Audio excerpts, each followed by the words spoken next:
Chaotic Sword God chapter 9 प्रकट शक्ति। कियू एर ने अपनी आंखों में स्पष्ट गुस्से के साथ जियान चेन को देखा। ऐसा लगता है जैसे वह एक जंगली जानवर था जो जियान चेन को नीचे ले जाना चाहता था। तुम छोटे कमीने, मैं आज तुम्हें एक सबक सिखाने जा रहा हूं। कियू एर गुस्से से दहाड़ा। वह जियान चेन की ओर दौड़ा और उसके सिर पर एक किक मारी। किक काफी तेज थी और अगर यह जुड़ जाती तो निश्चित रूप से किसी भी सामान्य व्यक्ति के लिए एक छोटा सा घाव नहीं होता। लेकिन चूंकि जियान चेन अभी भी एक बच्चे के शरीर में था, इसलिए इतनी मजबूत किक के सीधे प्रहार से उसकी जान जाने की काफी संभावना थी। कियू एर की लात की ताकत का आकलन करते हुए 20 वर्षीय नौकर के चेहरे ने अचानक अपनी हास्य अभिव्यक्ति खो दी और पीला पड़ गया। घबराहट में चिल्लाते हुए वह चिल्लाया, भाई कियू एर, रुक जाओ। जियान चेन अभी भी चौथा मास्टर था और अपंग होने के बावजूद चंग्यांग बा का बेटा था। उसके पास अभी भी चंग्यांग हवेली के आसपास कुछ हद तक सम्मान था। उसका मजाक उड़ाना शायद ही ठीक था, लेकिन चौथे मास्टर के खिलाफ हाथ उठाना अक्षम्य था। यहां तक अगर उन्हें किसी भी बुजुर्ग का समर्थन प्राप्त होता तो भी वे उन पर एक भयानक दंड का भागी होते। कियू एर की किक की तीव्रता को देखकर जियान चेन का चेहरा भी बदल गया। जैसे ही वह फिर से किनारे की ओर झुका, उसकी आंखें ठंडी हो गईं। कियू एर की किक की पहुंच से दूर रहकर वह पीछे नहीं हटे। इसके बजाय जियान चेन तेजी से कियू एर के शरीर के पास पहुंचा। उसने अपना हाथ कियू एर की अभी भी फैली हुई जांघ पर रखा, जबकि दूसरा हाथ दूसरी जांघ पर चला गया। एक धीमी गुर्राहट के साथ जियान चेन ने अपने शरीर में संग्रहित संत बल को अपनी कमर में छोड़ दिया और आश्चर्यजनक रूप से अपने छोटे से शरीर के ऊपर 100 पाउंड से अधिक कियू एर को उठा लिया। कियू एर के शरीर को उठाते हुए जियान चेन ने उसे जवाबी कार्रवाई करने का समय देने की जहमत नहीं उठाई। उसके दोनों पैर जमीन के पार जाने लगे क्योंकि जियान चेन ने कियू एर के भारी शरीर को आगे फेंक दिया। कियू एर का शरीर सब्जियों को काटने के लिए बनाई गई मेज पर पटकने से पहले 5 मीटर से अधिक उड़ गया। संयोग से उसके गिरते हुए शरीर के नीचे लोहे की कटार का ढेर था, जिसके नीचे गिरने से वह एक विचित्र मानव शाही जैसा दिखता था। कियू एर कटारों के ऊपर गिर गया और कम से कम 1 इंच त्वचा उनके द्वारा छेद दी गई थी। तुरंत कियू एर दर्द से चिल्लाया क्योंकि उसके शरीर की त्वचा विकृत हो गई थी और उसकी नाक में दर्द अभी भी उसके दिमाग में चुभ रहा था। रसोई में मौजूद हर नौकर उस अविश्वसनीय घटना से अचानक रुक गया, जिसे उन्होंने अभी अभी देखा था। 7 साल के एक अकेले बच्चे ने न केवल कियू एर जैसे भारी वजन वाले व्यक्ति के खिलाफ लड़ाई लड़ी, बल्कि उसने उस व्यक्ति को भी हरा दिया जो सेंट फोर्स की तीसरी परत तक पहुंच गया था। अगर इसकी खबर बाहर चली जाती तो चांगयांग कबीले में कोई भी इस पर विश्वास नहीं कर पाता। जियान चेन ने मजाकिया चेहरा बनाते हुए कियू एर की पीड़ा को ठंडी आंखों से देखा। उसने कुछ नहीं कहा और अपने साथ एक भी धमाकेदार बन लिए बिना रसोई घर छोड़ने का फैसला किया। रसोई से बाहर निकलने के बाद जियान चेन ने धीरे धीरे सांस छोड़ी। उसने नहीं सोचा था कि रसोई में नौकर भी चौथे मालिक का उपहास करना शुरू कर देंगे।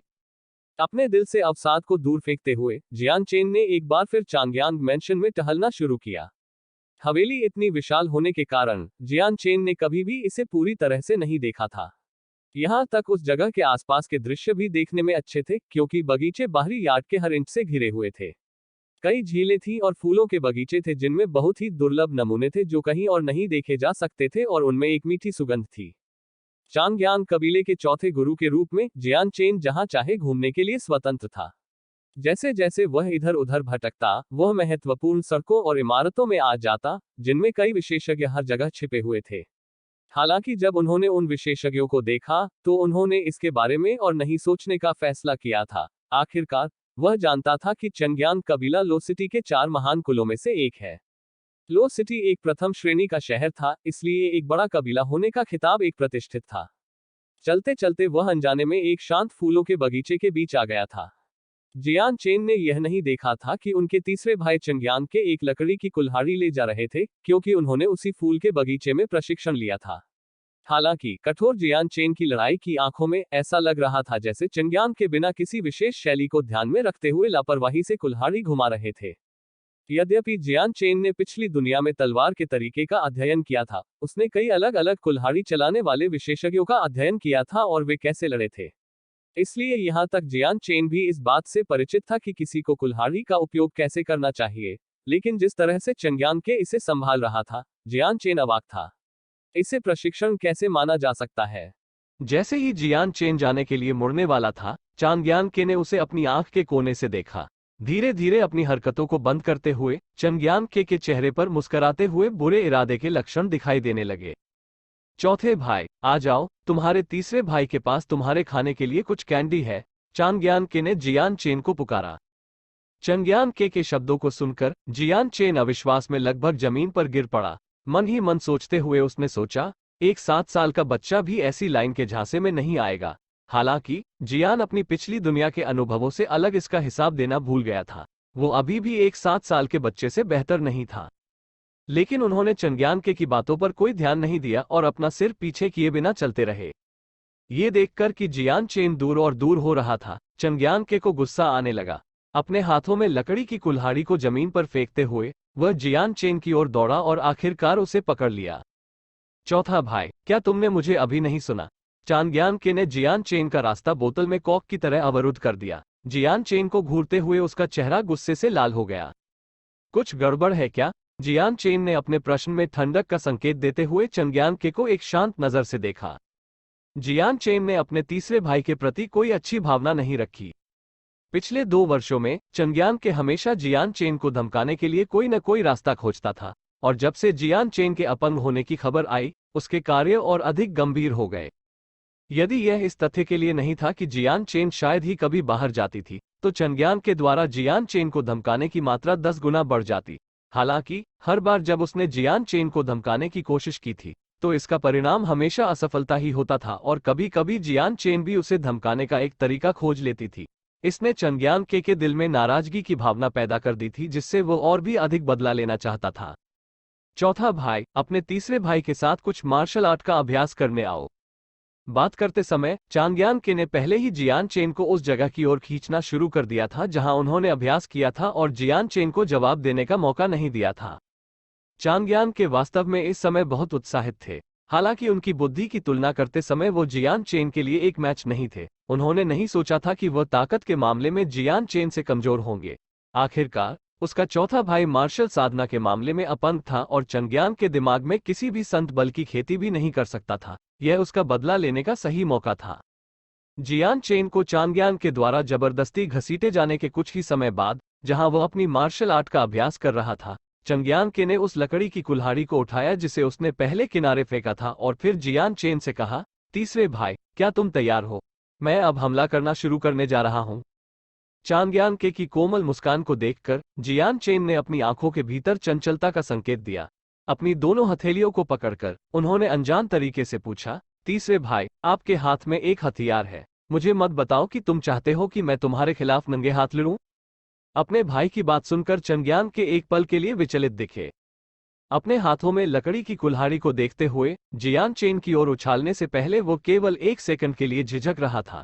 जैसा कि उसने कहा, फिर मैं तुम्हें कुल्हाड़ी चौथा भाई दूंगा और मैं वह होगा जो नंगे हाथों लड़ूंगा।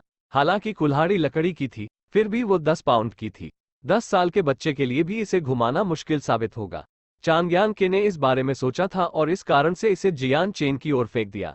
वो जियान चेन को खुद को अपमानित करना चाहता था, जबकि वो दयालु की तरह दिखेगा।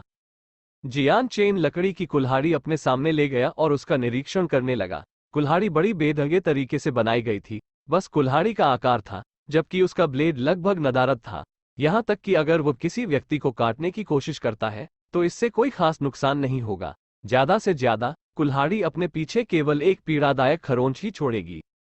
जियान चेन को 10 पाउंड की कुल्हाड़ी आसानी से पकड़ते देखकर चांग्यान की आंखों में झटके के निशान दिखाई दिए। उन्हें घटनाओं के इस बदलाव की उम्मीद नहीं थी। जियान चेन ने चांग्यान को देखा और एक बेहोश हंसी दी। तीसरे भाई, शायद आपको इस कुल्हाड़ी का इस्तेमाल करना चाहिए। जैसे ही उसने बात की, उसने चंग्यान पर कुल्हाड़ी वापस फेंक दी। जियान चेन पर फेंकी गई कुल्हाड़ी को पकड़ते हुए चांग्यान को संदेह होने लगा। चौथा भाई, क्या ये हो सकता है कि तुम अभी भी मुझसे नंगे हाथ लड़ना चाहते हो?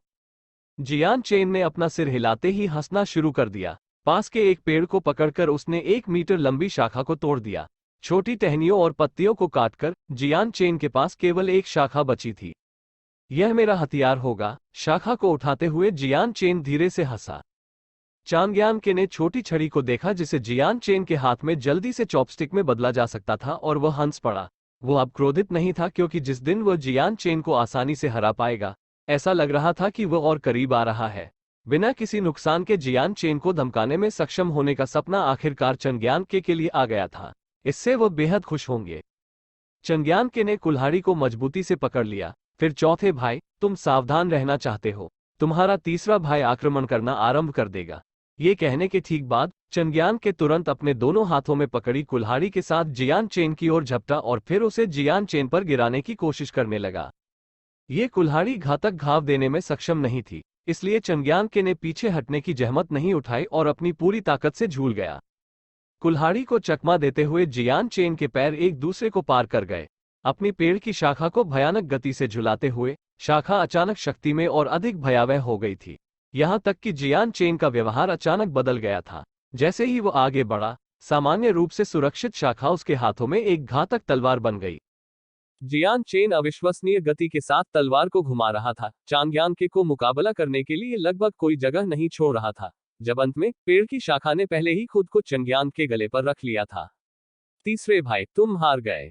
एक चंचल मजाक के साथ उसने उस कुल्हाड़ी को लौटा दिया जिसे चांग्यान के ने मैच के बीच में ही गिरा दिया था।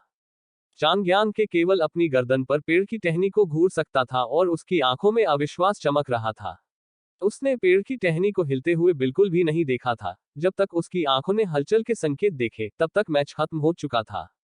अभी भी सदमे में चंग्यान के ने अपना सिर हिला दिया। पेड़ की टहनी को अपने गले से पकड़कर उसने उसे दो भागों में तोड़ दिया और अविश्वास में चिल्लाया, इसकी गिनती नहीं हुई। यह निश्चित रूप से नहीं गिना गया। चौथा भाई, तुम तो ठीक से लड़ ही नहीं रहे थे। जियान चेन ने हंसते हुए चंग्यान के लाल चेहरे को देखा। तीसरे भाई, तुम यह भी नहीं जानते कि मैं निष्पक्ष रूप से लड़ रहा था या नहीं, उसने अजीब सी आवाज में कहा। That is. चंग्यान के ने अपना गाल खुजलाया और बहाना सोचने की कोशिश करते हुए हकलाया। अंत में वह अभी भी परिणाम को स्वीकार नहीं कर सका और कहा, जो भी हो, उस मैच का अभी कोई महत्व नहीं था। चलो एक बार और लड़ते हैं। जियान चेन ने उस पेड़ की टहनी के टुकड़ों को इकट्ठा किया जिसे चांग्यान के ने हंसते हुए तोड़ दिया था। ठीक है, फिर हम एक बार और लड़ते हैं। आगे की हलचल के बिना वह चंग्यान के से 5 मीटर दूर चला गया। Please subscribe my channel.